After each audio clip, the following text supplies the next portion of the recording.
এই সেই গাছটা, আমি জানি না এই গাছটার মধ্যে না অনেক কিছু বাধা ফাধা রয়েছে, কি সব কাপড় ঠাপড় দিয়ে বাধা রয়েছে, কিন্তু এখানকার মোটামুটি সব গাছে পাতা রয়েছে, এই গাছটার কোনো পাতা নেই, শুধু ডাল আর এরকম। এই গাছটায় কিন্তু কোনো পাতা নেই, কিন্তু মোটামুটি এখানে সব গাছই আরো পাতা রয়েছে।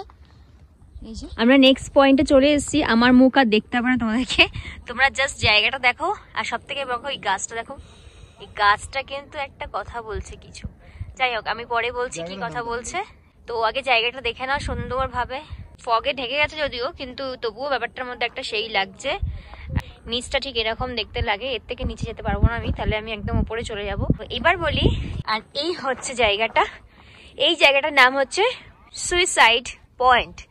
মানে এখানকার লোকরা এসে তাদের মনে হয় আর বাঁচবে না, জীবন থেকে বিতৃষ্ণা চলে এসছে, তারা এখানে। কি হলো, তুমি কোথাও উঠছো?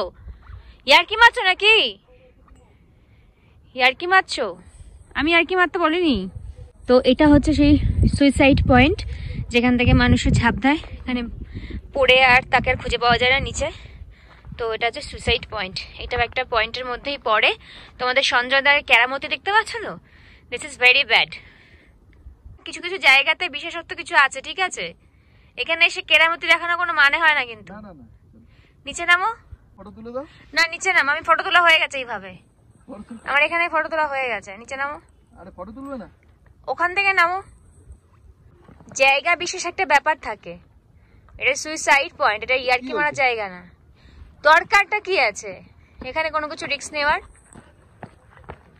আচ্ছা পেছনে যাই হোক, উপর দিকে ওটা উঠতে হবে। আমরা এতটা উপর থেকে নিচে নেমে এসেছি, রোড ওই ওপরে দেখতে পাচ্ছ একটা দোকান রয়েছে নীল রঙের, একটা প্লাস্টিক দেওয়া উপরে, ওটা দোকান, ওটাই রোড। ওখান থেকে এতটা নিচে নেমে এসেছি।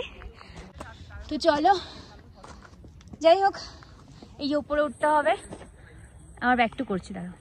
যাই আমরা উপর দিকে, বেশিক্ষণ থাকার এখানে দরকার নেই, আর প্রচন্ড ফগও হয়ে যাচ্ছে। চলো।